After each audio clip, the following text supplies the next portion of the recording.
Amigos telespectadores, advogados, a população em geral, mais uma vez eu estou aqui, substituindo o nosso companheiro, o advogado Gustavo Coraine, que hoje está no Tribunal do Júri, realizando lá a defesa de um desses acusados. Em função disso, me convidou para que eu viesse aqui falar com você, como sempre ele faz, com muita propriedade. Vou tentar, na substituição dele, realizar o trabalho da melhor forma possível. Hoje eu convidei um advogado jovem, que gosto muito de jovem, e gosto muito que os advogados vejam os jovens atuando, para que eles saibam da possibilidade que tem de crescer na profissão de advogado. Que antes de tudo, não é só ser advogado, não é só comprar um terno, uma gravata e eu sou advogado. Não, é estudar, é conhecer a matéria, é saber o que vai fazer e por que vai fazer. Então hoje eu trago aqui o colega Caio Alexandre Negrão, quer dizer, um nomão bonito desse, e Caio lembra o Taio. O Alexandre pode ser até o Alexandre lá da história. E Negrão, o professor Negrão, que é o grande jurista conhecido. Mas ele é só o Caio Alexandre Negrão, advogado, e tenho certeza que pelo brilhantismo da conversa que tivemos, vai nos dar a oportunidade de conhecer mais de processo civil. Esta é a obra, este é o projeto. Então, professor Dr. Caio, quero ouvir de você a sua apresentação para que toda a população de Marília que está nos vendo te conheça ou te reconheça para o futuro. Bom, boa tarde, doutor. Primeiramente, gostaria de agradecer a oportunidade de mais uma vez estar aqui no programa da Ordem para apresentar algumas contribuições, né?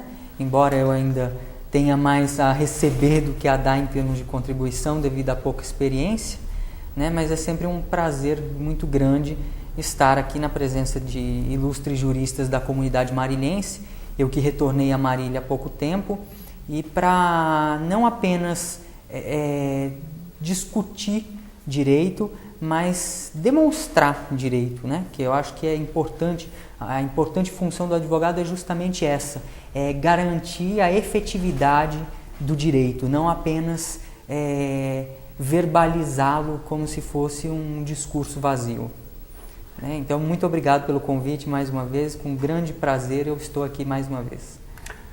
Eu costumo dizer, e quem já nos ouviu sabe disso, que o advogado é o explicador do direito. A lei está ali escrita, está posta, e há a necessidade do entendimento desta lei. Aí então vem exatamente isso, o raciocínio lógico para que discorra sobre determinado ponto. O que nos traz hoje aqui, e é de interesse de toda a classe de advogados, para toda a população, para os companheiros que nos ouvem, a OAB presta serviço de cidadania a toda a comunidade. E hoje é isto. O que eu quero colocar para o meu colega Caio é o seguinte ponto. Professor, nós estamos num momento de transição. O novo Código de Processo Civil vem aí, já está sancionado, não sei o que, vai entrar o ano que vem. Bom, o advogado tem que estar pronto. Para estar pronto, eu te pergunto o seguinte fato. Digamos lá que um processo já terminado durante a tramitação, sentença final, com trânsito, e aí é necessário que se faça o cumprimento da sentença. E aí surge a pergunta, como é que fica aquela situação, o doutor Caio, entre intimar a parte, o devedor, ou intimar o seu advogado? Porque fica uma dúvida ali quanto à intimação, quanto à realização da intimação. É a parte que deve ser intimada pessoalmente? A intimação ao advogado resolve o problema? Fica... Bom, esse realmente é um ponto que tem suscitado alguma divergência na jurisprudência, né? Nós temos, dentro do próprio TJSP hoje, algumas câmaras que se posicionam pela necessidade de intimação pessoal do devedor, outras câmaras se posicionam pela intimação do advogado. Mas o que se tem construído nos últimos anos, sobretudo eu trouxe aqui 2 precedentes, inclusive do STJ, 2 recursos especiais em repercussão geral, um que é um recurso julgado em junho de 2013, de relatoria do ministro Luiz Felipe Salomão, que se posiciona no sentido de que apenas a intimação do advogado é medida suficiente para a execução, para o cumprimento da sentença. Isso porque nós tivemos uma alteração em 2006, a grande reforma do Código de Processo Civil, em que o cumprimento de sentença ele deixou de ser feito pelo processo autônomo, porque nós passamos a ter o chamado processo sincrético. Então, quer dizer, a execução deixou de ser fase autônoma, passando a ser um incidente do processo, do chamado processo sincrético. A partir daí, passou-se a construir, então, tanto a doutrina quanto a jurisprudência, passou-se a construir o entendimento de que a intimação do advogado era medida bastante, porque você agora, a partir de então, como você tem um incidente processual, que é o cumprimento de sentença, e não mais uma fase autônoma, então você não tem uma constituição de uma relação processual. Essa relação processual já está devidamente constituída, né? Por isso, eu me alinho àqueles que pensam que a intimação do advogado é medida bastante para a fase do cumprimento de sentença. Perfeito, mas aí aparece uma situação que nós podíamos chamar de um princípio de conversa curiosa. Vamos lá. Pelo que me é dado saber, a súmula 410 do STJ, ela, desta forma que o colega expõe, ela continua valendo, porque lá há uma informação, ou consta, de que a intimação tem que ser pessoal da parte, é isso? Ou não entendi direito, ou me esclareça, por favor. Bom, perfeitamente. E aí é o ponto em que nós estamos verificando uma divergência atualmente, porque a súmula 410 do STJ não foi cancelada, né? Muitos juízes, muitos magistrados e alguns tribunais continuam entendendo pela necessidade de intimação pessoal do devedor.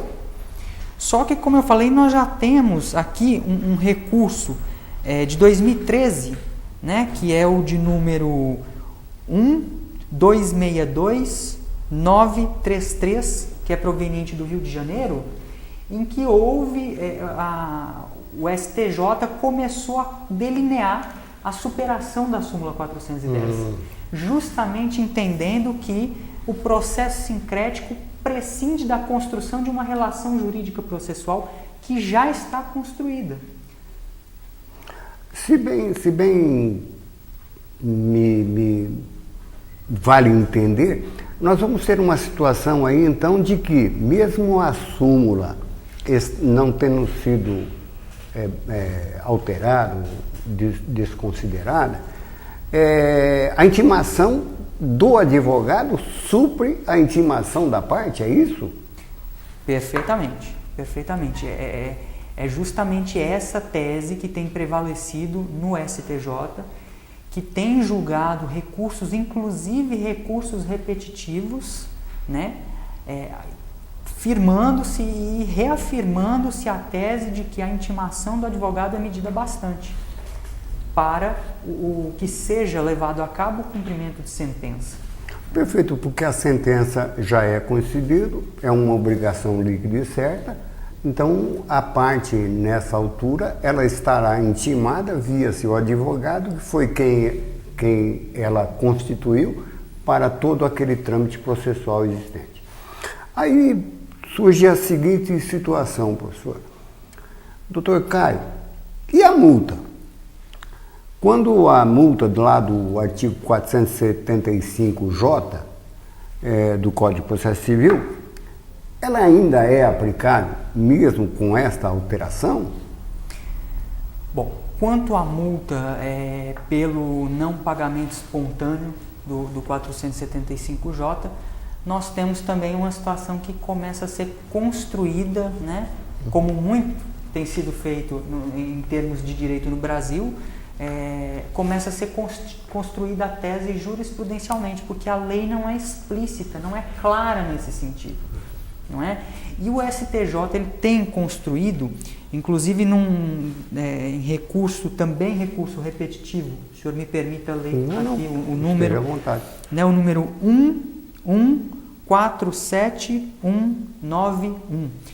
É um recurso de relatoria do ministro Napoleão Nunes Maia Filho, né, num recurso especial proveniente do Rio Grande do Sul e que foi julgado agora em maio de 2015, onde se constrói a tese de que essa multa ela só é devida quando a obrigação é líquida e certa.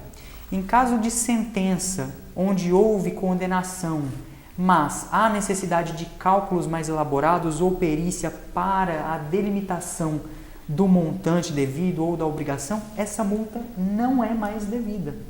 Essa é a tese que tem se construído em recursos repetitivos que tem chegado ao STJ, né, esse ano. Essa é uma tese, é algo recente, recente.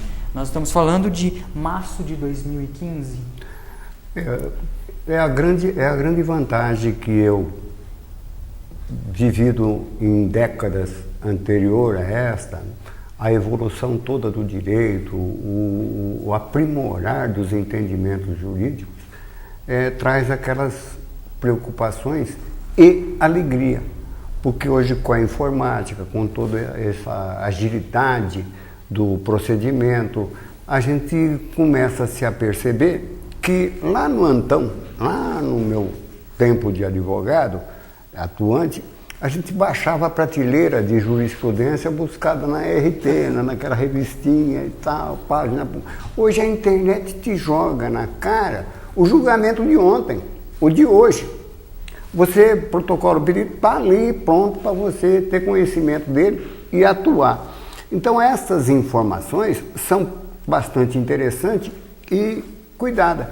Pelo que eu entendi, a sentença, a obrigação dada como líquida e certa, se houver a necessidade de uma liquidação de sentença para que seja apurado, através de cálculo, todo aquele ordenamento jurídico, essa multa deixa de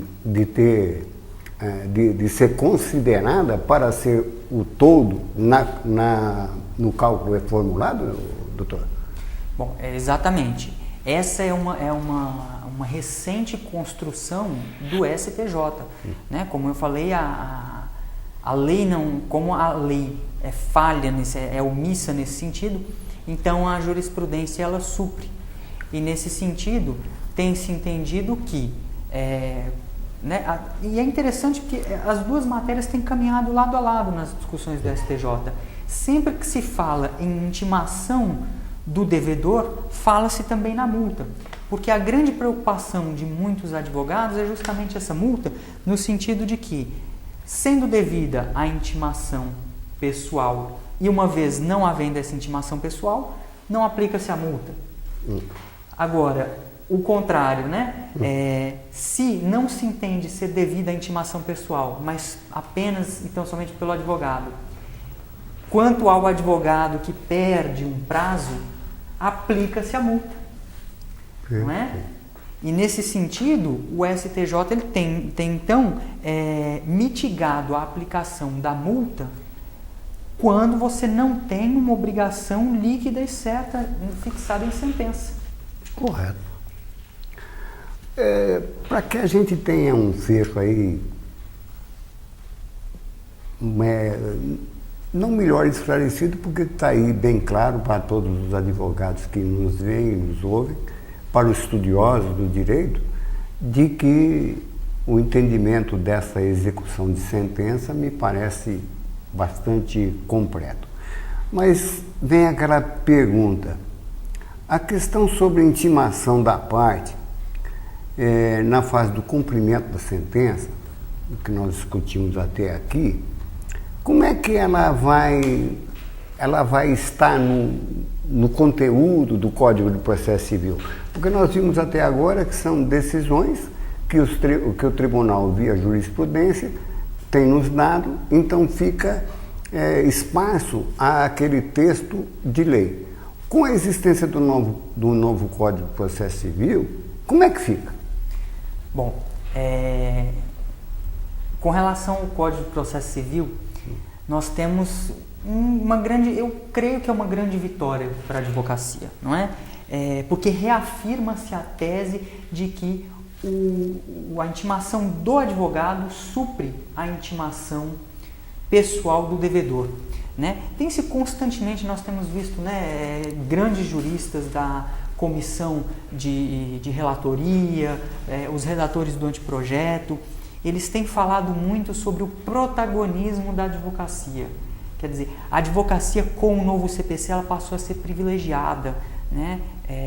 E nesse sentido tentou-se fazer um código de modo a possibilitar uma ênfase maior na atuação do advogado. E esse é um dos grandes pontos. Esse é um dos grandes pontos que inclusive tem sido destacados por grandes juristas, grandes doutrinadores em artigos diversos, nesse período aí, que nós estamos num período de vacatio legis, né? O CPC já foi aprovado, como o senhor muito bem mencionou, e o que se tem ponderado é que, justamente na fase de cumprimento da sentença, a única mudança que houve foi que o legislador, né, atendendo à jurisprudência, inclusive atendendo à evolução jurisprudencial do próprio STJ, que tem deixado de aplicar a súmula 410, positivou no seu texto que é desnecessária a intimação pessoal do devedor. O novo Código de Processo Civil não deixa dúvidas. A fase de cumprimento de sentença passa definitivamente a ser um incidente, passa a ser um acontecimento no curso do processo sincrético. Portanto, basta que seja intimado o advogado já constituído nos autos. Perfeito. Então, de forma direta, de forma clara, o legislador que está com o novo Código de Processo Civil dando um formato legal, ou melhor, legal não é bem a expressão, mas um formato geral sobre aquela situação que estava batendo em dúvida quanto à súmula 410 e o ordenamento das decisões do Supremo Tribunal. É isto? Isto. O legislador, ele pacifica essa... É uma dúvida, veja, doutor, é uma dúvida entre os próprios advogados. Você tem constantemente advogados justificando um ou outro posicionamento, né? Quer dizer, é necessário intimar o devedor, é bastante a intimação do advogado. E o novo CPC, né, que nós temos que lembrar, um dos juristas da comissão é o ministro Fux, que provém dos quadros do STJ, né, antes de ir para o STF, veio do STJ, é talvez um dos responsáveis aí por toda essa evolução jurisprudencial, infirmam, né, essa desnecessidade da intimação do devedor como um ganho para a advocacia. Como um ganho para a advocacia, né? É o protagonismo do advogado no processo. Perfeito. E como o colega já frisou antes, a existência do novo Código de Processo Civil, não entrado na sua vigência natural pela própria lógica de um ano para que isso aconteça, mas como existe aquilo que todos nós sabemos da vacatio legis, não é isso? A vagância da lei, o intervalo entre a entrada em execução e o fato anterior, ela vai ser aplicada por todos os magistrados. Não é esse o segmento natural? Perfeitamente, perfeitamente. E essa colocação que o doutor fez é perfeita em termos de, sobretudo se nós ponderarmos sobre segurança jurídica. Essa dúvida que pairava sobre a intimação do devedor ou do advogado, nós víamos constantemente que, a depender da Câmara em que fosse julgado um recurso, ou a depender do magistrado que julgasse a demanda, adotava-se um ou outro posicionamento, fazendo com que o ordenamento fosse incerto. Você não tinha, então, uma certeza sobre o direito.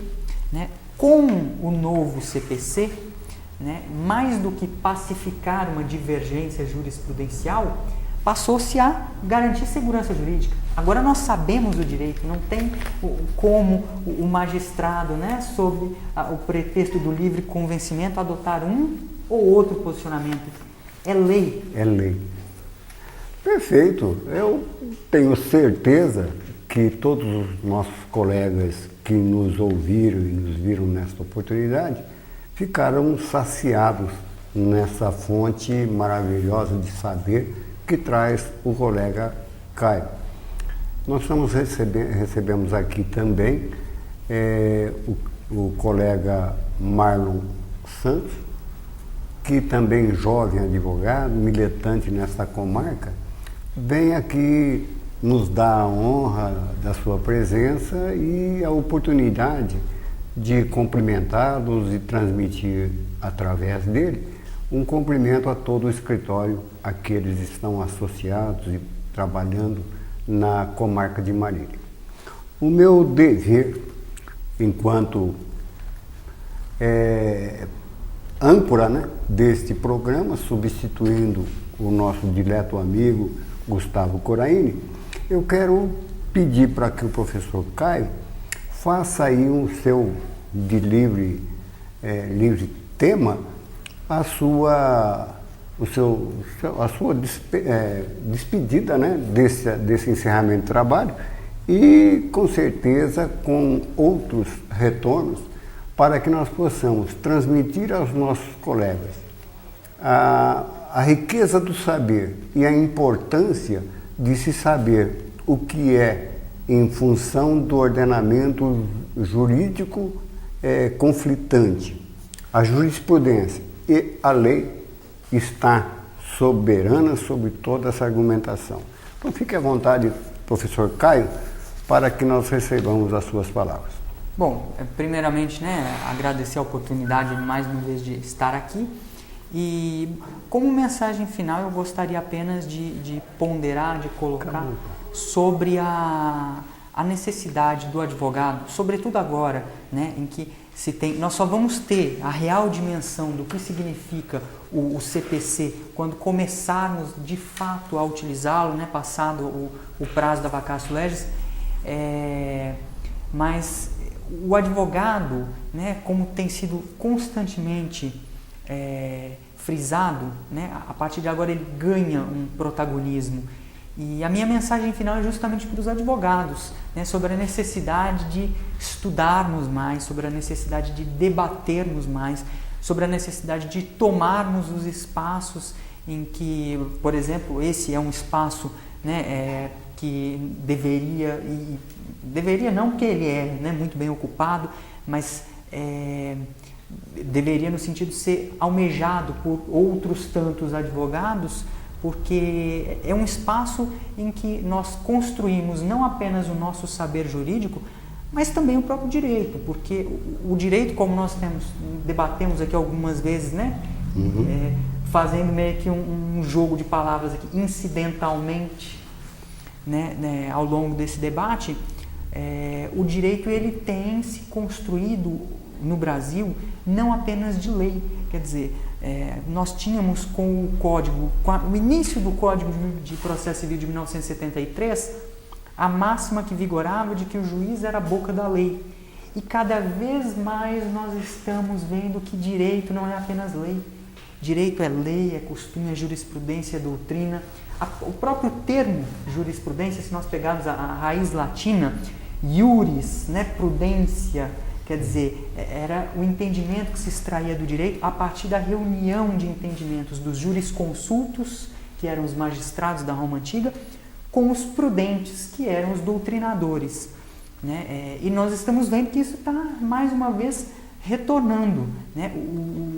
Passou-se a ver que o juiz não é a mera boca da lei, mas um dos pontos imprescindíveis para a construção do direito, que é mais do que a lei. Perfeito. Eu tenho para mim, Caio, de que o colega que perder a oportunidade de montar nesta carona para conhecer o Código de Processo Civil e ficar à margem, quer dizer, levado pelo descaso, pela omissão, vai ter problema para atuar no novo Código de Processo Civil. Porque o ordenamento todo, ele está voltado à execução da lei, com os preceitos naturais, como bem você colocou, mas há necessidade de que você não é simplesmente saiba, não, saiba bem, saiba bastante, porque você tem como embate no judiciário um juiz também preparado para analisar a sua proposição e para que você leve com condições à altura. Conversava há poucos dias com um colega advogado, bastante inteligente, bastante estudioso, que me disse o seguinte: olha, eu tenho a impressão que se não estudar, vai ter muita petição inicial inepta, Porque vai faltar requisitos fundamentais em função do novo Código de Processo Civil. Então fica aqui o agradecimento que nós fazemos ao advogado Caio Alexandre Negrão, que está na comarca já há algum tempo, jovem, com uma dinâmica de trabalho voltada ao bom direito, ao direito feito sob o exercício e auspícios do homem honesto, sério, aquele que leva com seriedade a sua profissão, fazendo da profissão do advogado o elemento ímpar dentro de toda a sociedade. Costumo dizer, e não me canso disso, nós, os advogados, somos os príncipes dos profissionais liberais.